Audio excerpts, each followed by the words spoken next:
People expect wedding day disasters to involve rain, a torn dress, maybe a drunken uncle, not your future husband naked in bed with your best friend. I didn't scream, I didn't even gasp. I stood in the doorway, bouquet in hand, watching his back curve over hers like a question mark. She laughed, he groaned. My maid of honor, in the same robe I'd bought her for this morning. It's strange what the brain does in moments like that. I noticed the champagne glass on the nightstand, my grandmother's pearls tangled in the sheets, his hand gripping her hip, the same hand that had been holding mine 20 minutes earlier at the altar rehearsal. I stepped back quietly, closed the door, and walked down the hall. Not to cry, to make a call. We'd met 3 years earlier. He was charming in that way that feels expensive. Always knew where to take me, what to say. He remembered the exact day I'd told him I wanted a small, intimate wedding, or at least he'd pretended to. He proposed under a canopy of lights, surrounded by both our families. I thought it meant he was proud of me. Now I know it meant he was performing. I should have seen the signs. The late-night texts he tilted away from me.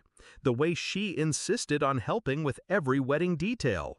The secretive smiles they exchanged when they thought I wasn't looking. But love makes you complicit in your own blindness. That morning, I'd walked into the bridal suite ready to marry him. By the afternoon, I was ready to ruin him. I didn't run to my mother. I didn't tell the bridal party. I called his parents. I told them to come to the suite, that it was urgent, that they'd want to see it with their own eyes. Then I called his grandparents, his sister, his cousin who'd flown in from New York. By the time I returned to the door, my bouquet was gone, replaced with my phone in recording mode. I didn't knock. I pushed it open. The room froze. She pulled the sheet over herself. He stammered my name. Behind me, footsteps approached. His mother's voice. "What's going on?" I stepped aside. They saw everything. His grandmother crossed herself. His father's face went purple.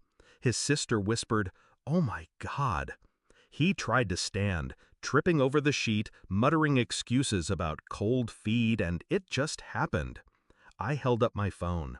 This isn't an accident. This is insurance. His mother looked at me sharply. She knew exactly what I meant. The truth was, I'd been prepared for something. Not this, but enough to be cautious. I'd insisted on a prenup with infidelity clauses. I'd had our joint wedding account in my name. Every deposit from his side of the family was legally mine the moment it hit. And just yesterday, I'd transferred the final payment from his parents, $50,000 for future house renovations, into a separate account only I could access. While they argued in the suite, I spoke over them, calm and deliberate. "I'll be calling the venue. The wedding's off. The guests will be told exactly why. You can decide if you want to face them together or alone." His father turned to him. "Is this true?" My ex-fiancé dropped his head. Didn't answer. His mother's eyes filled with tears, but not for me, for the shame. I kept going. "The prenup says if you cheat before the wedding, you owe me everything in the joint account. That's already handled. I'm also sending this recording to the officiant, just so there's no confusion about why you didn't show up." His grandmother sat down on the bed, the same bed they'd been in, and whispered, "Lord have mercy." No one moved. No one defended him. Finally, he dropped to his knees, not out of love, out of desperation.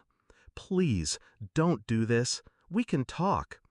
I looked down at him, the man who'd promised forever and couldn't keep his zipper closed for 24 hours.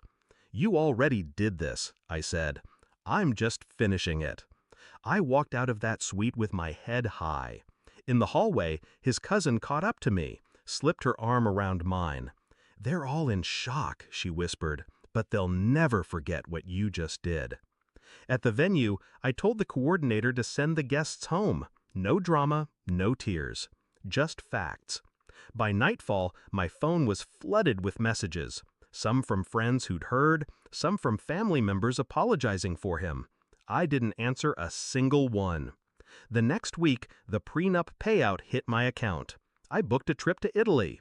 I posted pictures of the Amalfi Coast while he tried to explain himself to anyone who'd listen. Do I regret not marrying him? No. I regret almost marrying him. I regret the years I spent believing his rehearsed lines, mistaking performance for love. But when I think back to that moment, the door opening, his family's eyes widening, his knees hitting the carpet, I don't feel heartbreak. I feel symmetry. Because on the day he tried to humiliate me in secret, I made sure his whole world saw the truth. And that's the kind of wedding memory you never